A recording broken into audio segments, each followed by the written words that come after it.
Welcome, ladies and gentlemen, and all points in between, to Cinematic Excrement.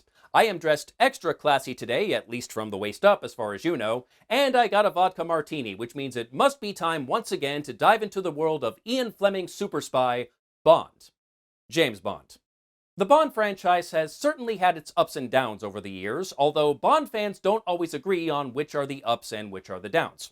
But that doesn't matter today because this is my show and only my opinion counts. Yeah, you hear that down there in the comments? You can tell me I'm wrong all you want, it's not gonna change a thing. I feed off your rage. Your tears only make me stronger. Ah ha ha ha ha ha ha. So anyway, I've talked about 007 twice before on this show with my reviews of Moonraker, one of the sillier Bond movies, but it's fun enough that I can't bring myself to hate it, and Die Another Day, a sad final outing for Pierce Brosnan that just plain sucked. So what's next? I thought about doing another from the Roger Moore era as he had a couple of stinkers toward the end of his run, and I'll probably get to those in the future. But I realized I haven't yet looked at Sean Connery. Sure, the original Bond had some hits during his run, but he had some misses as well. And we're going to look at one of those misses today. This is Thunderball.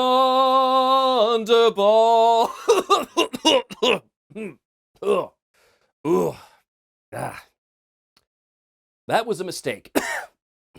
I knew I should have warmed up first.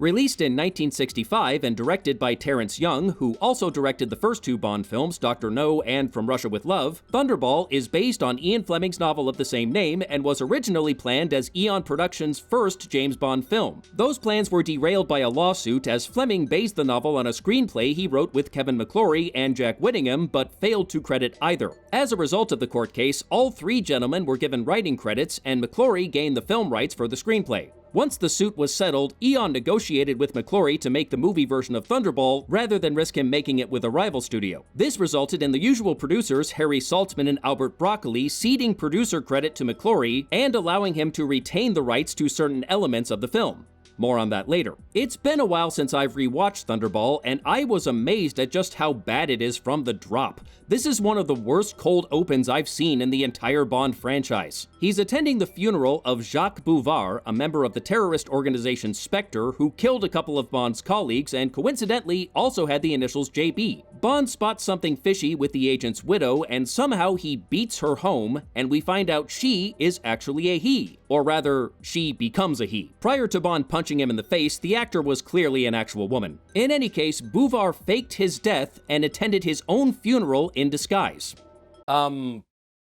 Why? Seriously, he apparently faked his own death and got away with it. Why show up to your own funeral? What do you have to gain from that? The movie never even attempts to answer that question. I could understand if he was trying to lure Bond out into the open so he could kill him, but he doesn't even try to do that. He just shows up to the funeral, makes no move on Bond, and then leaves. What am I missing here? And how did Bond see through Bouvard's disguise? He opened his own car door. No, really, that's it. I know it was a different time and all, but boy, that sounds flimsy. Women opening their own car doors? Oh, what's next? Do they wish to drive as well? The editing in this fight scene is pretty terrible. There are some awkward cuts and obviously sped up footage. Speeding up this chair throw does not make it look any better. It just looks like I'm watching the fight on fast forward. After Bond kills Bouvard, now he's dead for real, he puts on a jetpack and flies away. Wait, is that how he beat Bouvard home? How does that work? He's got a bunch of other people in that house. Were they all just like, that's odd. It sounded like a jet engine just landed on the roof. I'm sure it's nothing. Believe it or not, the jetpack is not a special effect. It's real. It's called the Bell Rocket Belt and was manufactured by Bell Aerosystems for the US Army. And it actually worked. Kind of. The trouble was, it had no way of doing a controlled landing if the propulsion failed mid-flight, and it only held enough fuel for about 20 seconds. So it was borderline useless and a death trap, and the Army ultimately abandoned the project. But 20 seconds is enough for a cool shot in a Bond film. Of course, Connery isn't actually flying it, as evidenced by the fact that the sky magically changes color during this close-up. It's a rear projection effect, which, oddly enough, is also used when Bond is putting the jetpack on. I'm guessing this was a reshoot, as they initially wanted Bond to fly the jetpack without a helmet, but the stunt pilot, who actually flew the jetpack, said, absolutely the fuck not, what kind of moron would fly this thing without a helmet, so they changed it. Bond then jumps into the car with whoever the hell this woman is, and apparently this car came from Q Branch and has a built-in fire hose. And we fade into the opening titles as the baddies are getting sprayed with water. Wait, we're not even gonna see them drive away? We just assume they got away after spraying some water? That's all it took? Is Spectre made up of the aliens from Signs? You see what I mean when I say this is terrible from the drop? The cold open makes very little sense, it's not shot well, and it ends so abruptly as if the movie is trying to say, okay, this is going nowhere, let's move on. But I admit the jetpack looked kinda cool and is one of the more popular gadgets from the Bond franchise. It even made a cameo in Die Another Day. Does this still work? Anyway, let's move on to the actual story. Our main villain is the eye-patch-wearing Emilio Largo, aka Spectre No. 2, who meets with the other Spectre agents in a scene that clearly inspired the first Austin Powers movie. I still have trouble watching the death of No. 9 after No. 1 accuses him of embezzlement without hearing Will Ferrell scream, "I'm still alive, only I'm very badly burned." Also, like Austin Powers, No. 2's plan is to hijack some nuclear weapons and hold the world hostage. Sounds simple, right? Ho ho ho, no. It's convoluted as hell, involves multiple side characters, and takes forever to get going. Pacing is a big problem with this movie. It's only a little over 2 hours, but feels much longer as it takes so long for anything significant to happen. Instead of getting to the hijacking of the A-bombs, we get James Bond visiting a health spa.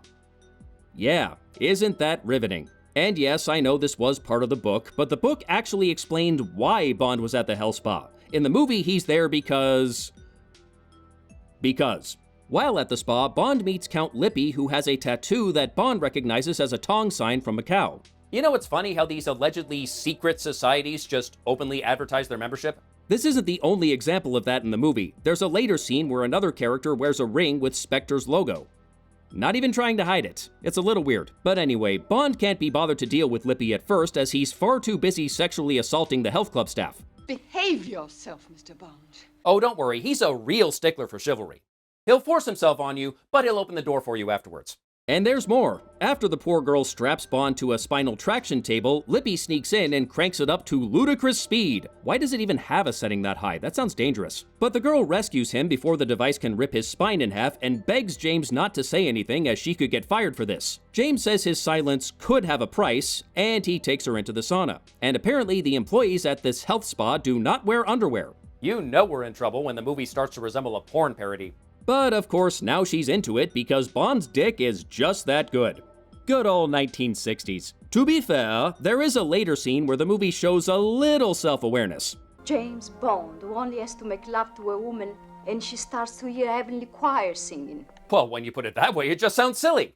And now that Bond is done with the nurse, he gets his revenge on Lippy by trapping him in a steam bath and cranking up the heat. Again, why are these devices designed with no safety features? I know it was the 60s, but come on. You would think this would result in Lippy being very badly burned, but no, he's fine in the next scene. So they both tried to kill each other and just walked it off. Remember when movies had stakes? Pepperidge Farm remembers. In any case, Lippy is working with Spectre agent Fiona Volpe and a man named Angelo, who has undergone a radical procedure to transform himself into Air Force Commandant Francois Derval. And no, it's not as silly as what the villain did in Die Another Day, but it's close. He went through extensive plastic surgery and voice lessons and studied reports on the real Derval for 2 years. Spectre's playing the long game. And yet, after they kill the real Derval so Angelo can take his place, Fiona still has to remind him how Derval wears his hat, and that his usual parting is ciao, not au revoir. 2 years they've been working on this plan, and already it's hanging on by a thread. And I find that especially hilarious considering in the Thunderball novel, Spectre just bribes the pilot. It sounds so much easier, really. I don't know why they went through the trouble of having this guy get plastic surgery and alter his voice and study the real Derval for 2 goddamn years. If you want someone to do something that they wouldn't normally do, just hand them a big suitcase full of money. It's been done before. It works. Anyway, Angelo's task is to hijack a bomber that's on a NATO training mission armed with 2 live atomic bombs. Why they would have live nuclear f***ing weapons on a training mission, I have no idea. He gasses the flight crew and lands the plane in the ocean, a little too smoothly I might add, and Largo's crew swoop in, camouflage the plane, and swipe the bombs which are labeled "handle like eggs." So they'll grossly overinflate the prices to capitalize on a shortage. Topical. Angelo is killed as he got a little too greedy and asked for $250,000, much more than the $100,000 he initially agreed to. $100,000 in 1965 is about $1.3 million today, so I can't say Largo is entirely in the wrong here. They also have Fiona kill Count Lippy, as he was the one who hired Angelo in the first place. But she kills him while he's trying to kill Bond, making it look like she just saved his life, and I don't understand why she'd do that. It's a little confusing. And again, I have to talk about the pacing. The sequence where Spectre gets their hands on the nukes feels entirely too long.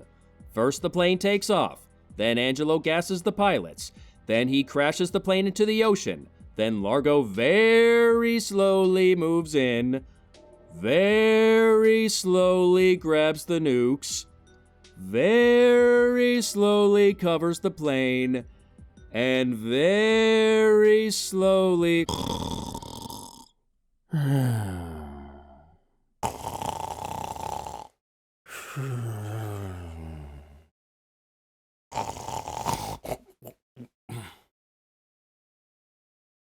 Is it over? I am not convinced we needed to see every second of this sequence, and it's not the only scene that goes on for too long. Case in point, M calls all 00 agents together to inform them Spectre has demanded £100 million for the nukes. They are informed the plane's range could put it pretty much anywhere in the Atlantic, so they have no idea where to look. I'm not sure why they bothered to pull out this huge-ass map just to say it's useless. And they're handed a dossier of top-secret information that M admits gives them very little to go on. This meeting could have been a phone call. But Bond spots something in the classified files and, on a hunch, makes a request. Sir, I respectfully suggest that you change my assignment to Nassau. Bond recognizes Derval in one of the photos in the dossier, as Lippy had the real Derval's body dumped at the health clinic because... reasons, and Bond happened to spot them bringing in the corpse. Obviously, Derval couldn't have been flying the plane if he was dead, so something's up, and he thinks the woman in the photo, Derval's sister Domino, might be worth looking into. And also worth having sex with. I mean, it's James Bond, that's a given. Do you know where she is now? Nassau. That's literally why he asked to be assigned there. Try to keep up, Em. So Bond makes his way to the Bahamas, and as it's a very small island, it's not too long before he runs into Domino. But getting close to her may prove tricky, as Bond will have to deal with her guardian/lover... Largo? Ooh, no,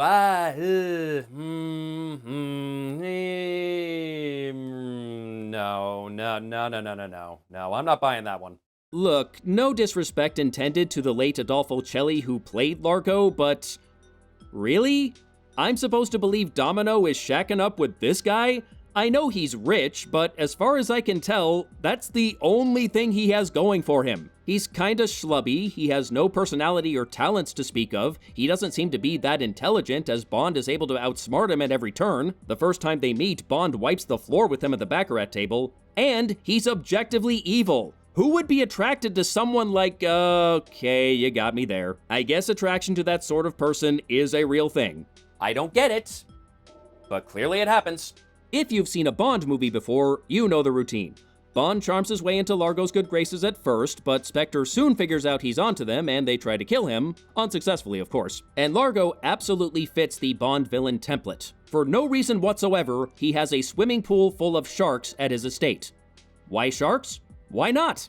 Those sharks were almost Connery's undoing, by the way. There was a scene where he had to be in the pool with the sharks, and one of them slipped through a gap in the plexiglass that was supposed to separate them from Connery. The production designer said he'd never seen anyone get out of the pool that fast. And of course, Fiona Volpe is still hanging around, and Bond ends up sleeping with her because it's what he does. But she sicks her henchman on him immediately afterward, prompting Bond to say something rather strange. What I did this evening was for king and country. You don't think it gave me any pleasure, do you? James, you had nothing to gain from sleeping with her. Who the hell are you fooling? Also, it was 1965, so shouldn't that be Queen and Country? But Volpe's plan to kill Bond fails when one of her henchmen accidentally shoots her instead. And after killing her, they don't make another attempt to kill Bond, they just leave. Really, gentlemen? You're not gonna make another attempt to finish the job? No? Okay. When he's not playing around with various Spectre agents, Bond attempts to find the stolen bomber. I'm not really sure why they needed to find it. As far as I can tell, they have no reason to doubt Spectre has the nukes. This seems like just another way to pad the running time. Bond looks for the plane with his CIA friend Felix Leiter, played this time by Rick Van Nutter. Leiter is a character that shows up in several Bond films and for one reason or another was almost always played by a different actor. Jeffrey Wright was the only actor to play the character more than once, appearing in 3 of the 5 movies with Daniel Craig as 007. Considering how many recurring characters are usually played by the same actor, like M, Q, and Moneypenny, it's a little weird that they couldn't keep this one consistent as well. Not that it matters, as Leiter doesn't have all that much to do except fly Bond around in a helicopter. This could have been literally any character. That's still more than some of Bond's other allies get to do. When Bond arrives in Nassau, he's paired with some local agent named Paula Kaplan, played by Martine Beswick in her second appearance in a Bond film since From Russia with Love, although she's playing a different character. She is basically there to get kidnapped by Spectre, and she dies in their custody after taking a cyanide pill, which may make this the first time I've seen a woman fridge herself. And the good guys react to her death in the weirdest way. Anything else? Tell him Paula's dead. Okay. Really? That's all Paula's death warrants? Just a simple okay? Considering how Bond went after Bouvard after he killed 2 of his colleagues, you'd think there'd be a stronger reaction here. Moving on, James ultimately convinces Domino to turn on Largo after revealing he had her brother killed. James' dick being just that good probably helped as well. And he convinces her to search for the bombs on board Largo's yacht with a camera that has a built-in Geiger counter. And this made me very confused. Earlier in the movie, Q shows up in Nassau to provide Bond with some special gadgets, as he often does, and this is one of the bright spots in the movie. Q getting frustrated with Bond's carefree attitude is always fun. Try to be a little less than your usual frivolous self, 007. But what's weird is Q never mentions the camera having a Geiger counter. It can take pictures underwater and in the dark, but that's it. He gives James a watch with a Geiger counter, but that's not what Bond gives Domino. He only gives her the camera. When did the camera get the Geiger counter? Not that it matters, as Domino's betrayal is discovered by Largo before she can alert Bond, and he ties her up. It's not just confusing, it's pointless. In any case, Bond figures out on his own that the bombs are on Largo's yacht, and Leiter sends in the troops. This leads to an underwater harpoon fight, and it's not good. Underwater fights rarely are. It's just so slow. Even John Barry's score has been slowed down here to the point where the movie sounds like it's about to put itself to sleep. And in a moment that's simultaneously cool and stupid, Largo's yacht splits into 2 so he can flee while his henchmen cover his escape. What makes it stupid is they're using half a yacht to fight a US Navy battleship, with predictable results. I mean, they're dedicated to the cause, I'll give him that, but this is the proverbial bringing a knife to a gunfight. What did you think was gonna happen? Bond manages to sneak on board Largo's ship, and we have another poorly edited fight scene, and they try to make it look like the boat is speeding out of control, but much like Bond's fight with Bouvard in the cold open, they're clearly just speeding up the footage, and it looks so hokey. There's no way a boat that size would handle that well at that speed. It should have crashed several times. I know it was 60 years ago, and they had to deal with the technological limitations of the time, but no one actually thought that looked good, right? Anyway, Domino actually ends up killing Largo. Good for her. And James and Domino escape from the boat before it crashes and explodes. And in another simultaneously cool and stupid moment, they are rescued using a skyhook, a system actually used by the US military back in the day. But the harness only hooks onto James' wetsuit, so Domino has to hold on for dear life. But apparently this isn't a problem, as the trip is so gentle that her hair isn't even blowing in the wind. Would it really have been that difficult to put a fan off screen? Did you not have the budget for a fan? And that's Thunderball. It's not one of the better films from the Sean Connery era, or indeed the franchise as a whole. Even putting aside the misogynistic bits that rightfully wouldn't fly today, it's just not a well-made movie. The plot, which should be very simple on paper, is convoluted as hell, the action sequences are kinda lame, the editing is janky. I already mentioned the shoddy fight sequences, but the editor also tends to cut people off in mid-sentence. Come on, Felix. I'll bring the prints to the hotel when they're dry. Hey, can we maybe hold off on the wipe until everyone is done talking? Oh, very funny. In my opinion, Largo is one of the weaker Bond villains. He's kinda boring, and the pacing makes the movie feel much longer than it is. It drags more ass than a dog wiping itself on your carpet. Sure, it has a few good moments, the theme song still slaps, the banter between Q and 007 is hilarious, and Connery has a few good one-liners. I think you got the point. But the lows greatly outnumber the highs. I know this movie has its fans, every Bond film does, and if it still does it for you, great. But it doesn't do it for me. If I'm watching Connery-era Bond, I'm sticking with From Russia with Love or Goldfinger. Thunderball is sadly a dud. But we're not quite done yet. I would be remiss if I did not mention the unique twist the story of Thunderball took almost 20 years later, as it became the only Eon-produced Bond film to get a remake. As part of his deal with Eon, producer Kevin McClory, who had retained the movie rights to Thunderball, agreed not to make another movie based on the novel for 10 years. Naturally, 10 years later, he started working on his own movie. It took a while to get off the ground, but in 1983, with Irvin Kershner in the director's chair, McClory's Thunderball remake was released as Never Say Never Again. Somehow, they convinced Sean Connery to reprise his role as 007, and the title was suggested by Connery's wife Micheline as a reference to Connery declaring, after making Diamonds Are Forever in 1971, that he would never again play the role of James Bond. Connery was 52 at the time, and perhaps a bit past his prime as an action star. But to the movie's credit, it doesn't shy away from this and makes several references to Bond's age. Ironic, considering Connery was 3 years younger than Roger Moore, who starred as James Bond that same year in the Eon-produced Octopussy. That's right, there were 2 competing James Bond films in the same year. What a time to be alive. Well, I'm not sure if I have the right to say that. Technically, I was alive, but I was barely old enough to watch Sesame Street, let alone James Bond. Speaking of me being old, I first saw Never Say Never Again many years ago. I think I caught it when I was channel surfing in my college dorm when I should have been studying. And at the time, I strongly disliked it for a few reasons, but I think the biggest factor was that it wasn't a real Bond movie. And that's obvious right from the jump. There's no James Bond theme or gun barrel sequence because Eon had the rights to those. No pre-credit sequence either. We just fly through a wall of 007 logos and we get the opening credits while we watch Bond go through what initially appears to be a hostage rescue, but turns out to be a training exercise. Which he fails, by the way. Despite the presence of Connery, it instantly felt like a cheap knockoff of James Bond. Also, it was just another version of Thunderball. Did we really need another version of Thunderball? Younger Sean, Moore, not Connery, was not having it. But now that I'm older and allegedly wiser, and I've had a chance to get a fresh look at both movies for the first time in several years, and I know I'm about to commit blasphemy here, I think Never Say Never Again is the better of the two. Okay, get it out of your system, let's go.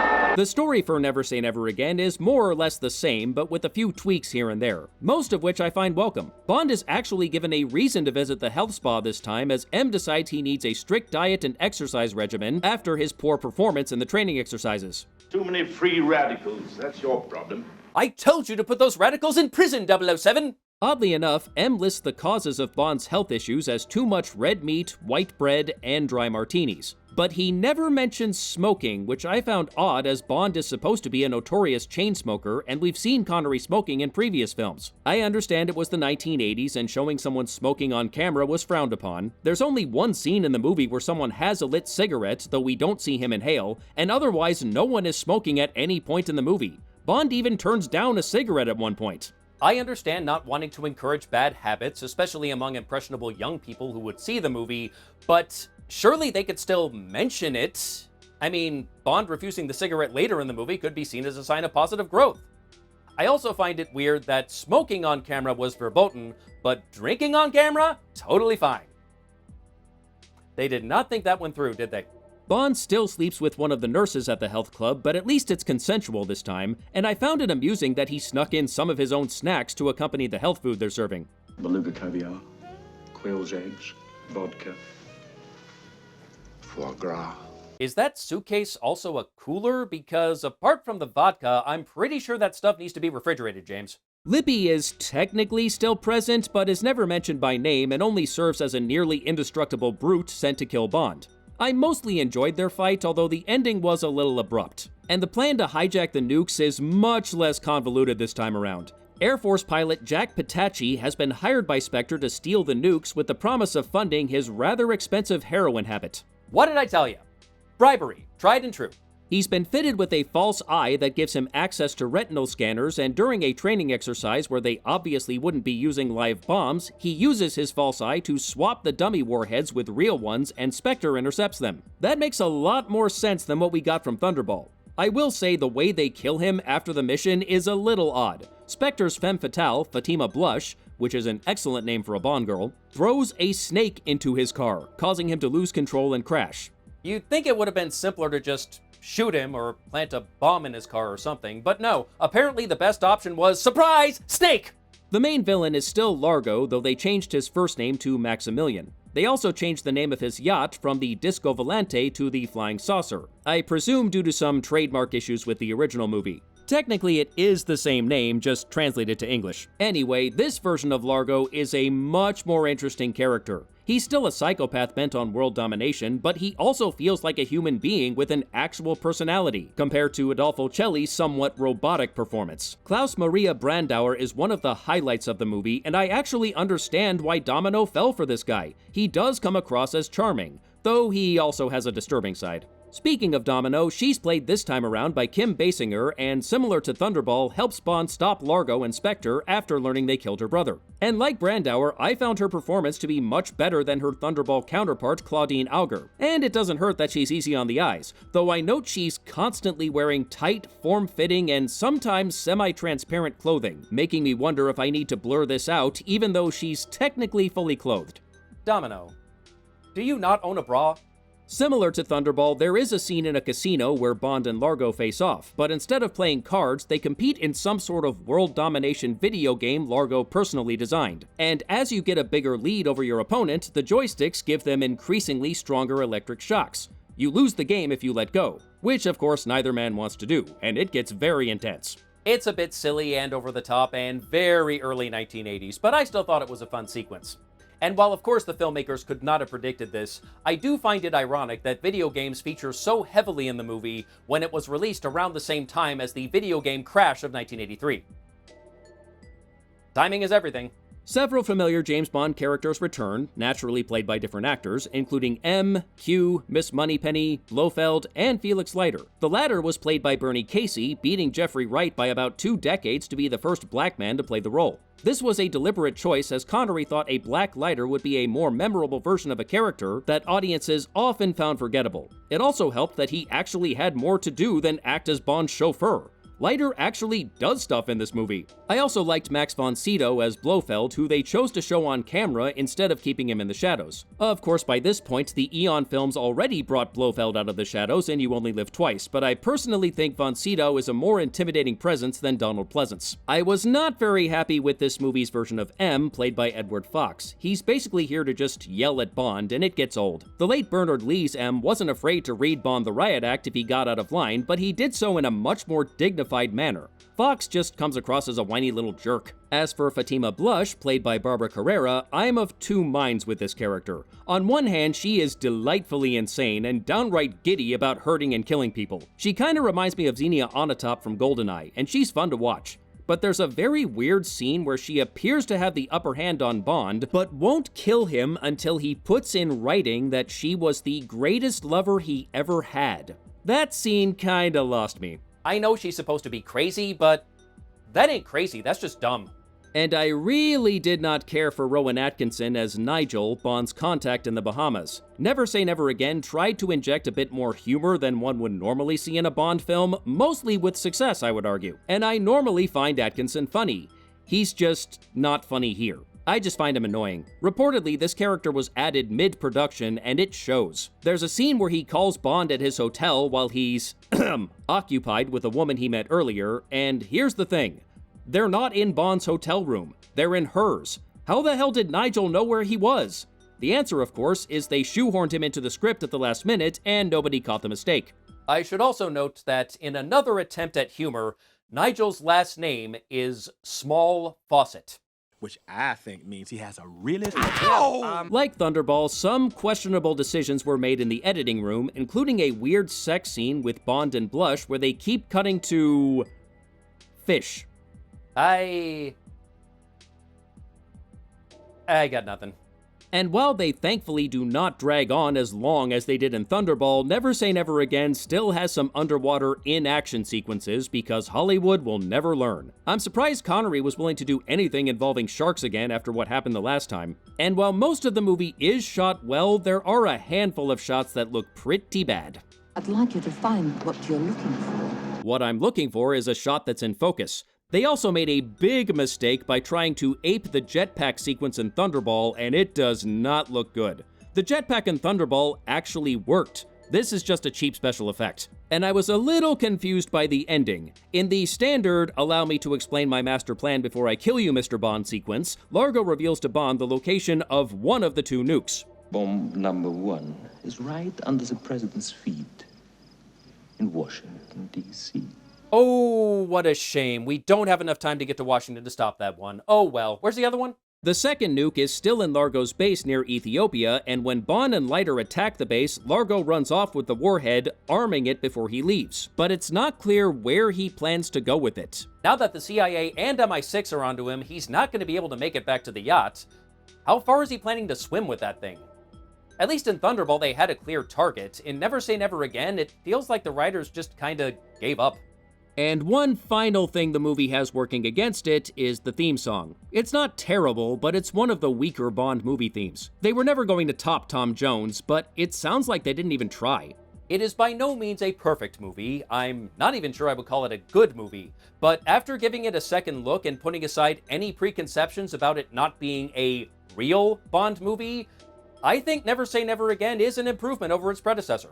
It has a less convoluted plot, more interesting villains, and much better pacing. Thunderball feels so much longer despite actually being 4 minutes shorter. There are some individual aspects of Thunderball that work better, but overall I had a much better time with Never Say Never Again. If you haven't seen it, good luck finding the Blu-ray for a decent price as it's been out of print for a while, but it is available on VOD for a few bucks. Thunderball I would recommend for James Bond completists only. There are worse Bond movies out there, but there are much better ones too. And that's another James Bond adventure in the can. Next time, we're going to return to something that is often a source of great pain, the world of video game adaptations. Ain't no rest for the wicked. Until then, I am the Smeghead, and this is why I drink.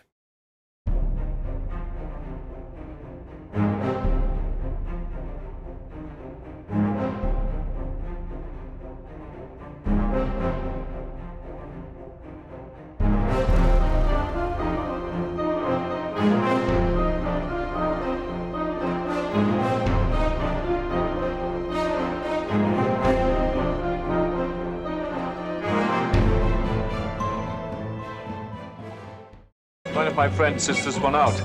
She's just dead.